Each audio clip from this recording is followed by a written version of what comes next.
C'est Kakule Georges, journaliste indépendant, que vous connaissez d'habitude, spécialiste sur les questions de Grand Lac. Nous sommes encore aujourd'hui, ici à Jomba, dans le Rutshuru, dans le fin fond, le 6 juillet 2023, pour une exclusivité avec le général Sultan Makenga, le chef militaire du M23. Jambo, mon général. Jambo. Mimi ni Kakule Georges, journaliste indépendant, spécialiste sur les questions de Grand Lac. Okay. Tuko hapa Jomba, nina maswali mbili d'actualité. Ndio. Ya kwanza, hizi siku gouvernement ya Congo banasema kuhusu désarmement na cantonnement ya M23. Munasema nini kwa hiyo? Ndio. Na sisi pia tunaisikia kama wengine, tunaisikia mara kwa mara, lakini nawahakikishia kama ni propaganda na chantage za Kinshasa. Février tarehe 4 2023 kulikuwa summit Bujumbura ya president wa nchi ya EAC ili kuona namna Nord Kivu inaweza kupata amani au Est in general ya Congo namna inaweza kupata amani, na hapo wakarekomande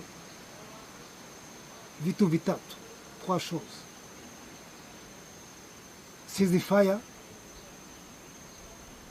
kati yetu na government, yani M23 na government, withdraw kwa maeneo ambayo tulikuwa tumeteka kwa government, kurudi kwa eneo zetu za awali, na dialogue ambayo iko franc et direct kati ya M23 na government ya Kinshasa.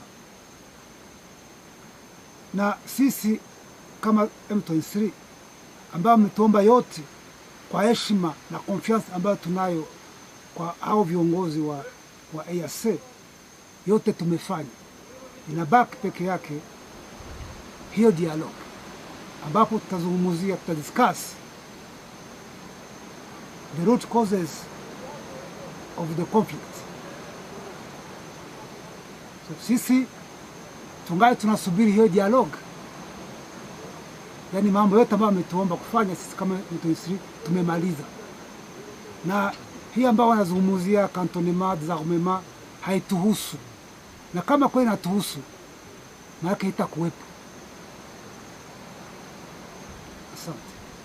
Ya pili, gouvernement ya Kinshasa bana décidé kurekipere maeneo yote muko ndani. Munasema nini kwa hiyo tena?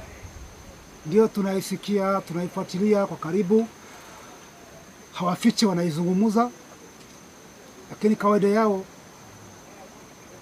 namuna mnawajua nyinyi wote ni wa expert en publicité na makomedi, lakini wakati tamaliza hizo komedi za kwao, M23 tupo, tutajua nini cha kufanya. Sisi tunataka amani, lakini wakija wakitaka amani tuko tayari, wakija wanataka vita pia tuko tayari. Yani vita ambazo tunapigana leo ni vita ambazo wametuimpose. Hii government ya Kinshasa ni government ambayo imeshindwa kuongoza nchi, imeharibu nchi, so wana create shida ambazo hazipo ili kudistraire watu. Wameshindwa.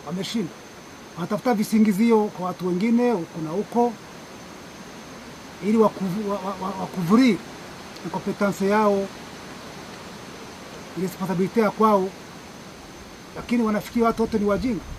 Hapana. Wamekamata nchi kama propriété privée ya kwao, wamekamata watu wote kama waesclave ya kwao.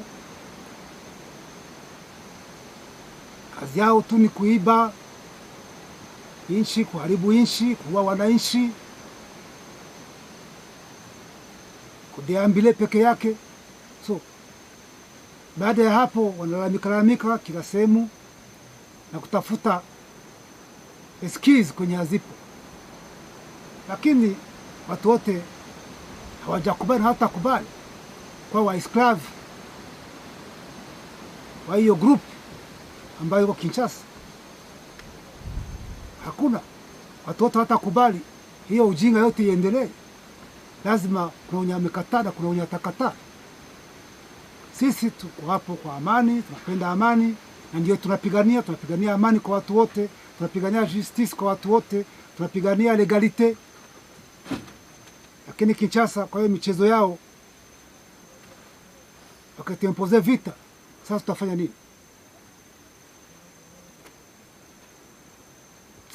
Tajibu lazima. Asante. Asante kwa kujibu maswali zetu.